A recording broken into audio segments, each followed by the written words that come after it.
उर्दू पर।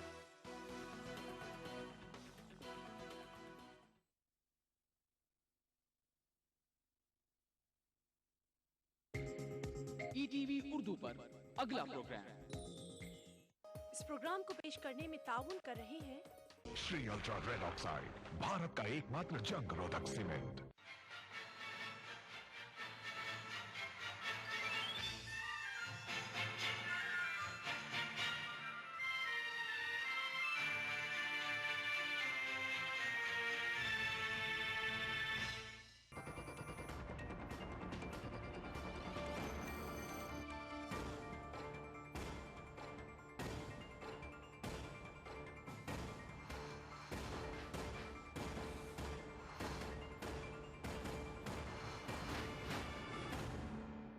नमस्कार, मैं हूं हरिशंकर व्यास।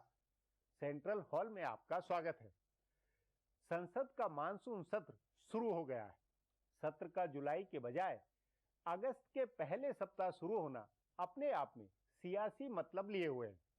प्रधानमंत्री डॉक्टर मनमोहन सिंह सत्र के अदबीच बतौर प्रधानमंत्री लाल किले से अपना आखिरी भाषण देंगे। सो बहुत मुमकिन है कि भाषण से पहले और बाद में यूपीए सरकार कुछ अहम कानून बनवाए। खाद्य सुरक्षा अध्यादेश पर संसद की मोहर लगेगी तो भूमि सुधार व अधिग्रहण जैसे विधेयक भी आ सकते हैं। सरकार का एजेंडा छोटा नहीं है। यदि एजेंडा आगे बढ़ा, काम हुआ तो कांग्रेस की वाहवाही बनेगी। यदि पिछले सत्र की तरह विपक्ष का हल्ला हुआ और कार्रवाई ठप रही तो चुनावी बादल मंडराएंगे। कुछ जानकारों के अनुसार मानसून सत्र में विपक्ष भले गरजे मगर सरकार के काम होंगे। मुलायम सिंह यादव, मायावती और दूसरी समर्थक पार्टियों का समर्थन जारी रहेगा। भाजपा के पास फिलहाल ऐसा कोई मुद्दा नहीं है जिस पर वह पूरा सत्र ठप कराए। भाजपा ने कुछ विधेयकों को पास करवाने के संकेत दिए हैं। यदि ऐसा होता है तो सत्र की सार्थकता बनेगी, मगर मोटे तौर पर चुनावों की निकटता से राजनीति ज्यादा होगी। हंगामा, आरोप प्रत्यारोप से चुनावी हवा बनवाने वाली कार्रवाई हो तो आश्चर्य नहीं होगा। आज इस पर चर्चा है, मगर उससे पहले सुर्खियां और राजकाज। शुरुआत सत्ता गलियारों की गपशप से करते हैं। भारतीय जनता पार्टी ने नरेंद्र मोदी को वजीर आजम के ओहदे का दावेदार लगभग तय कर लिया है।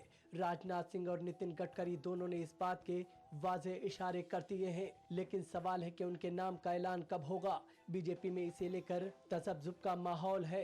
बीजेपी में दो राय बताई जा रही है। एक राय तो ये है कि सितंबर में उनके नाम का ऐलान कर दिया जाएगा। इस राय के हामी लीचान का कहना है कि 5 रियासतों में असम्बली इंतखाबात के नोटिफिकेशन जारी होने से पहले मोदी के नाम का ऐलान हो जाएगा तो बीजेपी को बहुत फायदा होगा। दूसरी राय असम्बली इलेक्शन के बाद मोदी के नाम का ऐलान कराने का है। इस राय के हामियों में मोदी के खैर ख्वाह भी शामिल हैं और मुखालिफिन भी हैं। मोदी के खैर ख्वाहों का मानना है कि किसी भी वजह से असम्बली इंतखाबात में बीजेपी की कारकर्दगी बेहतर नहीं रही। अभी उसके पास 4 में से 2 रियासतें हैं और कांग्रेस के साथ मुकाबला 2-2 की बराबरी पर ही छूटा तो लोकसभा के लिए मोदी का ब्रांड कमजोर पड़ेगा। उनके मुखालिफिन ने यह बात फैलाई है कि दोनों वजीर आला नहीं चाहते हैं कि मोदी के नाम का ऐलान हो और इंतखाबात में किसी भी किस्म का वोटों का इत्तेहाद हो। इनका ये भी मानना है कि अगर शिवराज सिंह चौहान और रमन सिंह अपने दम पर तीसरी बार इलेक्शन जीते तो उन्हें मोदी के मुकाबले खड़ा किया जा सकेगा। नरेंद्र मोदी के नाम पर राष्ट्रीय स्वयंसेवक संघ ने रजामंदी जाहिर कर दी है। बताया जा रहा है कि संघ के ओहदेदारान के साथ दिल्ली में हुई बीजेपी लीडरान की गुज़िश्ता मीटिंग में मोदी के नाम के ऐलान को हरी झंडी मिल गई है, लेकिन लाल कृष्ण आडवाणी, सुषमा स्वराज जैसे कुछ लीडरान की वजह से ऐलान नहीं हो सका है। सुषमा स्वराज ने मोदी के नाम के ऐलान को रुकवाने के लिए कांग्रेस के तर्क का इस्तेमाल किया है। गौरतलब है कि कांग्रेस वजीर आजम के ओहदे के दावेदार का ऐलान नहीं कर रही है। उनका कहना है कि मनमोहन सिंह अभी वजीर आजम है और इस वक्त अगर किसी और के नाम का ऐलान कर दिया गया तो वजीर आजम के तौर पर मनमोहन सिंह की कोई हैसियत नहीं रह जाएगी, जबकि अभी 8-9 महीने की हुकूमत की मिक़ात बची हुई है। बताया जा रहा है कि यही तर्क देकर सुषमा स्वराज ने कहा है कि वो हिज़्ब इख्तिलाफ की रहनुमा है। इससे कबल आम तौर पर हिज़्ब इख्तिलाफ के रहनुमा को अपोजिशन खेमे की जानिब से वजीर आजम के ओहदे का दावेदार माना जाता रहा है। 2009 के इलेक्शन में भी लाल कृष्ण आडवाणी हिज़्ब इख्तिलाफ के रहनुमा थे और बीजेपी के वजीर आजम के ओहदे के दावेदार थे। अगर अभी बीजेपी ने किसी और को वजीर आजम के ओहदे के दावेदार के तौर पर पेश कर दिया तो वो हिज़्ब इख्तलाफ के रहनुमा के तौर पर किस तरह काम करेंगी, जबकि अभी पार्लियामेंट के 3 इजलास होने बाकी हैं। अरविंद केजरीवाल की आम आदमी पार्टी दिल्ली में किसका वोट काट रही है और किसकी मदद कर रही है, ये लाख टके का सवाल है। दिल्ली में भारतीय जनता पार्टी के इंतखाबी तशहीर की जिम्मेदारी संभाल रहे नितिन गडकरी के एक बहुत करीबी शख्स का कहना है कि केजरीवाल बीजेपी के वोट काट रहे हैं और कांग्रेस को फायदा पहुंचा रहे हैं। उनका ये भी कहना है कि कांग्रेस ने और खासकर वजीर आला शीला दीक्षित ने केजरीवाल को काफी रकम मुहैया कराई है और उन्हें हर तरह से मदद की जा रही है ताकि वो कांग्रेस मुखालिफ वोट बीजेपी में न जाने दें। दूसरी जानिब वजीर आला शीला दीक्षित के साथ केजरीवाल की जंग छिड़ी है। शीला दीक्षित के सियासी सेक्रेटरी पवन खेड़ा ने उनके खिलाफ मुकदमा किया हुआ है और बताया जाता है कि अन्ना हजारे को केजरीवाल से पूरी तरह से दूर करने का काम भी पवन खेड़ा ने किया है। जराये के मुताबिक खेड़ा ने रालेगढ़ सिद्धि जाकर केजरीवाल की शिकायत अन्ना हजारे से की थी। कांग्रेसी लीडरान का मानना है कि केजरीवाल झुग्गियों में, ऑटो टैक्सी वालों में और गैर मुकीम वोटरों में सेंध लगाकर कांग्रेस को नुकसान पहुंचा रहे हैं। वाज़ेह रहे कि ये वोट कभी भी बीजेपी को नहीं मिलता है। कांग्रेसी लीडरान मान रहे हैं कि केजरीवाल बीजेपी को फायदा पहुंचा रहे हैं। बहरहाल इससे केजरीवाल बहुत खुश हैं। अब आज की ताजा सुर्खियां हैं। ये लीक से कुछ हटकर है। इनसे तुरंत फुरत देश की दशा दिशा के हाल बूझ सकेंगे। पार्लियामेंट के मानसून इजलास के पहले दिन वजीर आजम मनमोहन सिंह ने अपोजिशन की तमाम जमातों से कहा है कि वो इस इजलास को कामयाब बनाए और मुस्बत काम होने दे। पार्लियामेंट इजलास के पहले दिन पार्लियामेंट अहाते में उन्होंने कहा कि इससे पहले कई इजलास में काफ़ी वक्त गंवाया जा चुका है। वजीर आजम ने कहा कि वो अपोजिशन के जरिए उठाए गए हर मसले पर बहस के लिए तैयार है, लेकिन अपोजिशन भी मुस्बत किरदार अदा करे।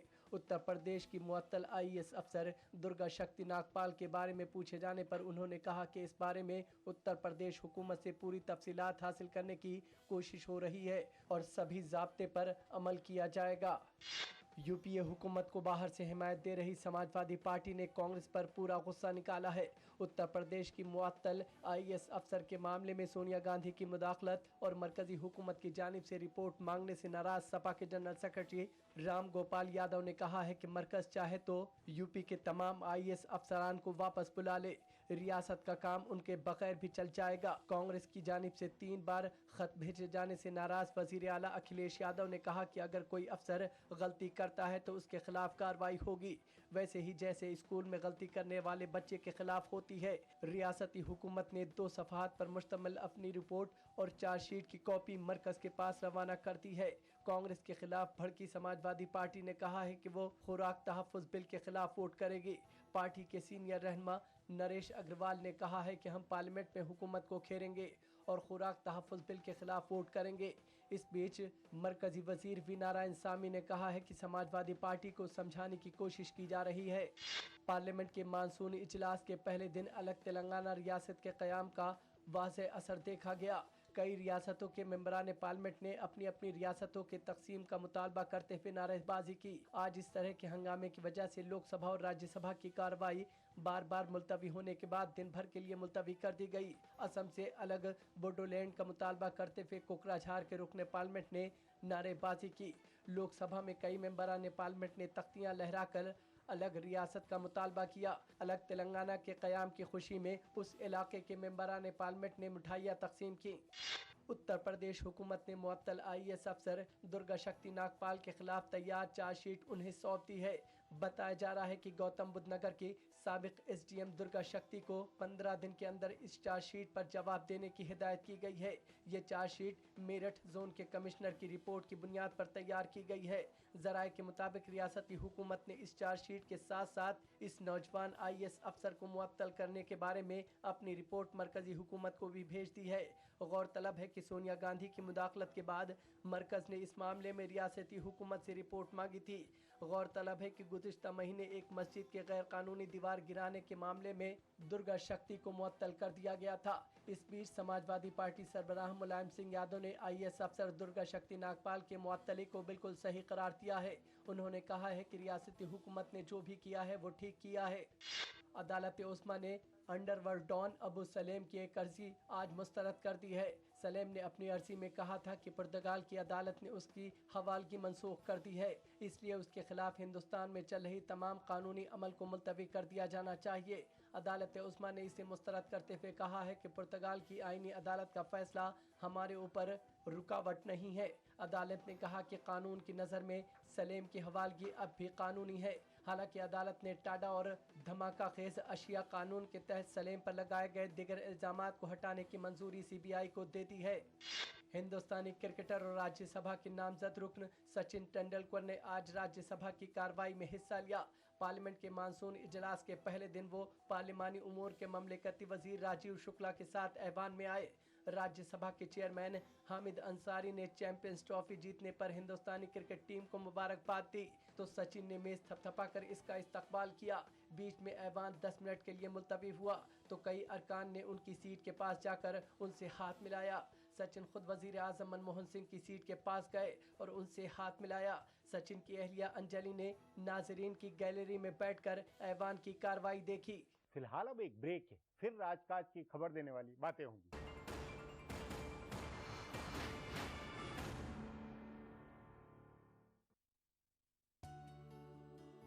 क्या खास है आज इफ्तार में? Brown and Polson custard powder इफ्तार खास बनाए।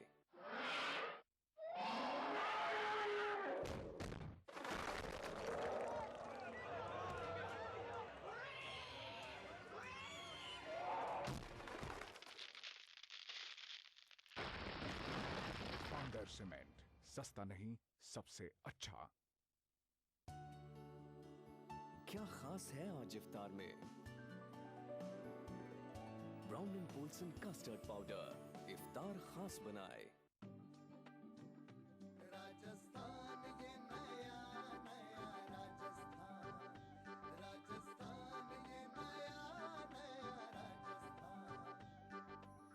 देश एवं प्रदेश का विकास सभी वर्गों एवं समुदायों की भागीदारी से ही संभव है। इसी बात को ध्यान में रखते हुए राज्य सरकार ने अल्पसंख्यक समुदाय को मुख्य धारा से जोड़ने के लिए बनाई नीतियां और की घोषणाएं। प्रदेश में केंद्र सरकार के समान अल्पसंख्यकों के सर्वांगीण विकास और उनके समुचित संरक्षण के लिए अलग से अल्पसंख्यक मामलात विभाग का गठन किया। अल्पसंख्यकों को बेहतर कारोबारी माहौल और ऋण मुहैया कराने के लिए राजस्थान अल्पसंख्यक वित्त एवं विकास निगम द्वारा अल्पसंख्यकों को ऋण उपलब्ध कराने हेतु संसाधन जुटाने के लिए राज्य सरकार द्वारा दी जाने वाली गारंटी राशि 25 करोड़ रुपए से बढ़ाकर की 100 करोड़ रुपए। साथ ही 2013-14 के बजट में 200 करोड़ रुपए के प्रारंभिक अंशदान से अल्पसंख्यक विकास कोष के गठन की घोषणा के साथ ही अल्पसंख्यक बाहुल्य शहरों एवं पंचायत समितियों के लिए केंद्र सरकार के मल्टी सेक्टोरियल डेवलपमेंट प्रोग्राम के तहत प्रत्येक शहर एवं पंचायत समिति हेतु 10 करोड़ के विकास कार्य प्रस्तावित। इसके अलावा अल्प आय वर्ग के अल्पसंख्यकों के द्वारा उद्यम स्थापित करने के लिए बैंक से ऋण लेने पर ब्याज अनुदान के साथ ही महिला उद्यमियों के लिए ऋण आवंटन की प्रक्रिया को सरल कर अल्पसंख्यक वर्ग की महिला उद्यमियों द्वारा ऋण चुकाने पर संपूर्ण ब्याज की छूट। आम जन को मिली है राहत, बढ़ा मान सम्मान। राजस्थान ये नया नया राजस्थान।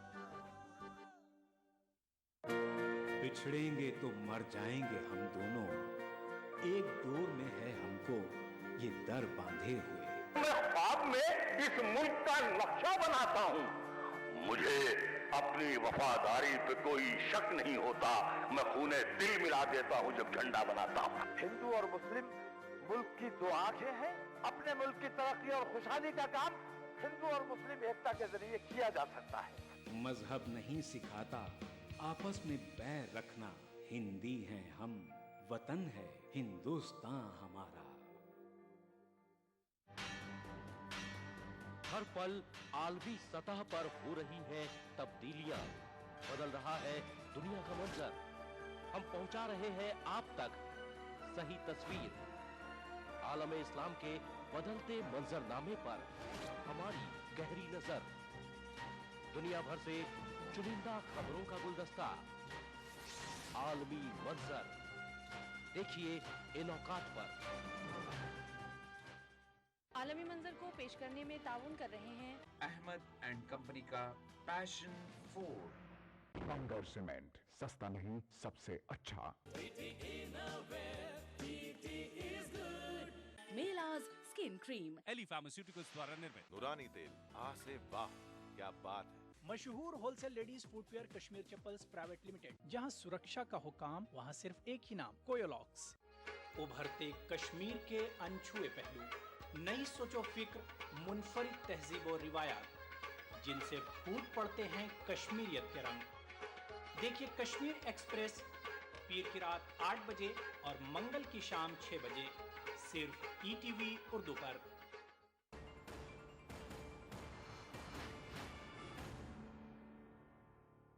ब्रेक के बाद आपका स्वागत है। हाशिए में इधर उधर कई बातें वह घटनाएं दबी हुई होती है, इनका खासा राजनीतिक अर्थ होता है। उन्हीं में से पेश है राजकाज की कुछ बातें। अक़लियती उमूर के वजीर के रहमान खान कांग्रेस के लिए मुस्लिम वोट पुख्ता बनाने का कोई भी मौका नहीं छोड़ते हैं। उन्होंने पहले तो ओबीसी कोटे से काटकर 4.5% रिजर्वेशन अक़लियतों को दिए जाने का शगुफा छोड़ा। गुज़िश्ता साल के आखिर में हुकूमत ने इसका फैसला किया था, लेकिन ये मामला कानूनी रुकावटों में उलझ गया है। अब रहमान खान ने कहा है कि ये पूरा रिजर्वेशन सिर्फ मुसलमानों के लिए होगा, यानी इस 4.5% में सिख, बौद्ध, जैन या दूसरी कोई भी अक़लियती बिरादरी शामिल नहीं हो सकेगी। दूसरी चाल कौमी अक़लियती कमीशन के चेयरमैन वजाहत हबीबुल्लाह ने चली है। वो चाहते हैं तारीखी इमारतों में शुमार कर दी गई सल्तनत और मुग़ल दौर की इमारतों में नमाज पढ़ने की इजाज़त दी जाए। हिंदुस्तानी महकमा आसार कदीमा को इस बात पर एतराज़ है। उनका कहना है कि इससे इन इमारतों के ढांचे को नुकसान पहुंच सकता है। हेमंत सोरेन की हुकूमत बनने के 3 हफ्ते के बाद भी कांग्रेस अपने कोटे के 5 वज़रा के नाम नहीं तय कर सकी है। हुकूमत के हल्फ बर्दारी के वक्त अकेले राजेंद्र सिंह वजीर बने थे और 20 दिन बाद जब हुकूमत की तौसीह हुई तो सिर्फ गीता श्री उरांव ने हलफ लिया। कांग्रेस कोटे के 3 वज़रा के ओहदे खाली रह गए। वजीर नहीं बनाए जाने से नाराज कांग्रेसी रहनुमा हलफ लेने भी नहीं पहुंचे। बताया जा रहा है कि राजेंद्र सिंह की वजह से मामला उलझा हुआ है। इंटक की सियासत में अपने पुराने मुखालिफ चंद्रशेखर दुबे उर्फ ददाई दुबे को भी वो वजीर नहीं बनने देना चाहते हैं। इसी तरह कांग्रेस के 2 मुस्लिम असम्बली अरकान सरफराज अहमद और मन्नान मलिक से उनकी मुखालफत है। मन्नान मलिक के साथ तो उनके बेटे अनूप सिंह की गोलीबारी भी हो चुकी है। कहा जा रहा है कि रियासती कांग्रेस के पुराने लीडर का कद घटाने के लिए राजेंद्र सिंह ने पेंच डाला है। संसद का मानसून सत्र बहुत छोटा है, यह 30 अगस्त को खत्म होगा। काम के कुल मिलाकर कोई 16 दिन बनेंगे। इन 16 दिनों में विचार के लिए 44 विधेयकों का एजेंडा है। सरकार 14 नए विधेयक पेश करेगी। इस पर आगे चर्चा करें उससे पहले देखें मेरा ये खुलासा। पार्लियामेंट का मानसून इजलास बरसरे इख्तदार और अपोजिशन दोनों के लिए बहुत अहम है। मरकजी हुकूमत इस इजलास में अपना इंतखाबी एजेंडा आगे बढ़ाएगी तो अपोजिशन इस कश्मकश में फंसी हुई है कि किस तरह हुकूमत को कटघरे में खड़ा किया जाए। पार्लियामेंट के गुज़िश्ता 2-3 इजलास जिस तरह से एक के बाद एक खुले घोटाले के सबब हंगामे की नजर चढ़ गए, उस तरह का कोई मामला इस बार नहीं है। अपोजिशन को या तो पुराने घोटाले उठाने पड़ेंगे या फिर बिना किसी वजह से हंगामा करना होगा। तभी अपोजिशन जमातों ने कहा है कि वो मुकन्नना के कामों में हुकूमत के साथ ताउन के लिए तैयार है। हालांकि बीजेपी और उसकी क़यादत वाले एनडीए के कुछ लीडरान कोयला घोटाले के मामला उठाना चाहते हैं और उनका कहना है कि पार्लियामेंट इजलास के बीच टेलीकॉम घोटाले की जांच कर रही मुश्तरका पार्लिमानी कमेटी की मीटिंग होनी है, जिसमें पीसी चाको, वजीर आजम मनमोहन सिंह और वजीर खजाना पी चिदम्बरम को क्लीन चिट देने वाली अपनी मुतनाज़ा रिपोर्ट मंजूर कराने की कोशिश करेंगे। तब हुकूमत को घेरने और वजीर आजम और वजीर खजाना को गवाह बनाने का मुतालबा उठाकर हंगामा हो सकता है। कुल मिलाकर अपोजिशन की कोशिश टेलीकॉम, कोयला, हेलीकॉप्टर वगैरह घोटालों को उठाने या फिर महंगाई और ख़राब इक़्तिसादियात के मसले पर हुकूमत को कटघरे में खड़ा करने की है। दरअसल अपोजिशन के लिए जान हैरान है कि गुज़िश्ता 3 साल से हुकूमत लगातार घिरी रही और पार्लियामेंट में भी बैकफुट पर रही, लेकिन इलेक्शन नज़दीक आते आते अचानक तमाम मामले ठप हो गए हैं। बहस दूसरी जानिब चली गई है और घोटाले हाशिए में चले गए हैं। इस पर अपोजिशन की बेचैनी को समझा जा सकता है। दूसरी मुश्किल ये है कि ऐन इजलास से कबल बीजेपी की अपने सबसे बड़ी हलीफ पार्टी जदयू के साथ ब्रेकअप हुआ है। दोनों का 17 साल पुराना ताल्लुक खत्म हो गया है। इससे पार्लियामेंट के अंदर बीजेपी और एनडीए कमजोर हुए हैं। दूसरी तरफ कांग्रेस को जदयू के साथ मिलने की उम्मीद है और डीएमके से उसके रिश्ते बेहतर हो गए हैं, लेकिन उसे समाजवादी पार्टी की फिक्र है। पार्लियामेंट के इस इजलास के बीच में आज़ादी की सालगिरह का जश्न मनाया जाएगा और लाल किले से वजीर आजम की तकरीर होगी। इलेक्शन से पहले उनकी ये आखिरी तकरीर है, इसलिए इसमें हुकूमत को बड़े ऐलानात कराने हैं। उससे पहले पार्लियामेंट में खुराक तहफ़्फ़ुज़ बिल पेश करके उसे पास कराने की कोशिश होगी। भारतीय जनता पार्टी ने इशारा किया है कि वो बिल को पास कराने में मदद करेगी। यहाँ तक कि अपोजिशन इक़्तिसादी अहमियत का पेंशन बिल भी पास कराने को तैयार है। कुछ छोटी पार्टियां खुराक तहफ़्फ़ुज़ बिल की मुखालफत करेंगी, लेकिन अहम अपोजिशन जमात की मदद से इसे पास कराकर हुकूमत इसका पूरा फ़ायदा उठाना चाहेगी। पार्लियामेंट का मानसून इजलास बरसरे इक़्तिदार और अपोजिशन दोनों की हिकमत अमली को जाहिर करेगा। इसमें जो कुछ कामकाज होंगे उससे ये इशारा भी निकलेगा कि अगले 2 इजलास होते हैं या फिर ये आखिरी इजलास साबित होता है। बीजेपी समेत कई सियासी जमातों का मानना है कि हुकूमत तमाम मुकन्नना से मुताल्लिक कामकाज कराकर इस इजलास के बाद लोकसभा को तहलील करने की सिफारिश कर सकती है। हालांकि हुकूमत की जानिब से इसकी लगातार तरदीद की जा रही है। यूपीए, एनडीए और तीसरे मोर्चे का खाका भी इस इजलास में वाज़ेह होगा। अब एक ब्रेक है, उसके बाद संसद सत्र पर चर्चा करेंगे।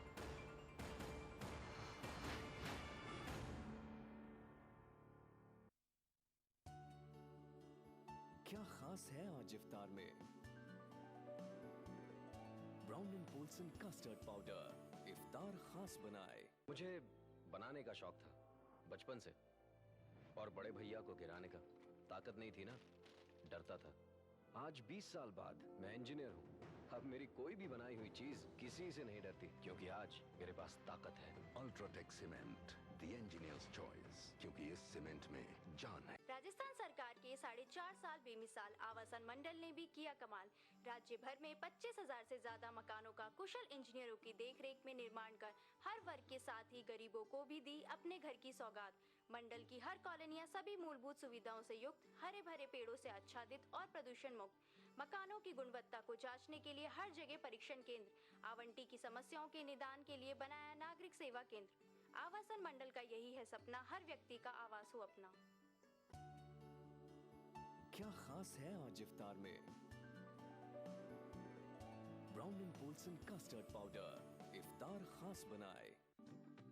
राजस्थान ये नया नया राजस्थान, राजस्थान ये नया नया राजस्थान। सबको शिक्षा सुलभ हुई और साक्षरता की दर बढ़ी। गांव-गांव में स्कूलों और कॉलेजों की नींव पड़ी। राज्य में शिक्षा को प्रोत्साहन और शैक्षणिक माहौल बनाने के लिए राज्य सरकार ने किए कई अभूतपूर्व प्रयास।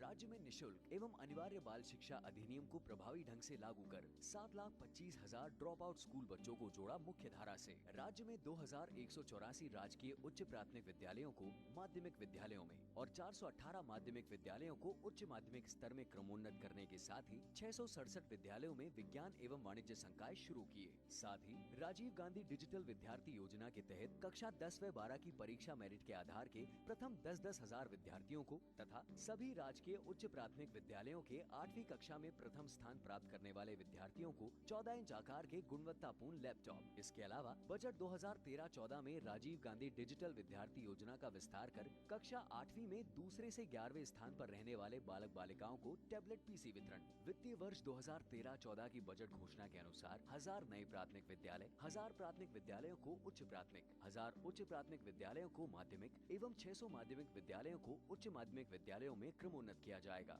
साथ ही 200 उच्च माध्यमिक विद्यालयों में विज्ञान और वाणिज्य संकाय भी खोले जाएंगे। इसके अलावा 41,700 अध्यापकों के पद विभिन्न श्रेणियों में किए हैं सृजित। आम जन को मिली है राहत, बढ़ा मान सम्मान। राजस्थान ये नया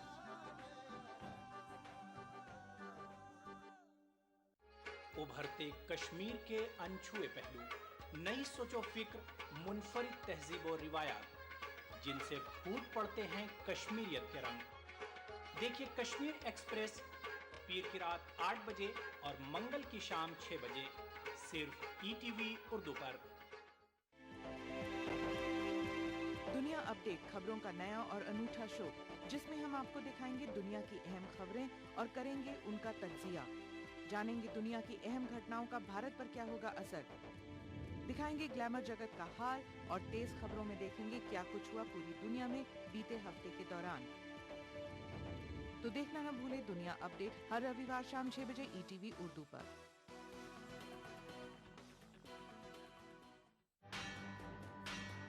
हर पल आलमी सतह पर हो रही है तब्दीलियां, बदल रहा है दुनिया का मंजर। हम पहुंचा रहे हैं आप तक सही तस्वीर। आलम इस्लाम के बदलते मंजरनामे पर हमारी गहरी नजर। दुनिया भर से चुनिंदा खबरों का गुलदस्ता। आलमी मंजर देखिए इन औकात पर। आलमी मंजर को पेश करने में ताउन कर रहे हैं अहमद एंड कंपनी का पैशन 4। बंगर सीमेंट, सस्ता नहीं सबसे अच्छा।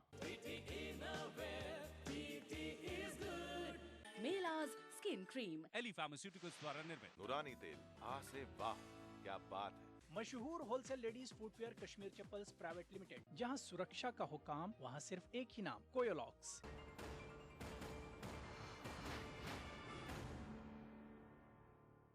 संसद के सत्र में तेलंगाना का प्रस्ताव शायद ही आए।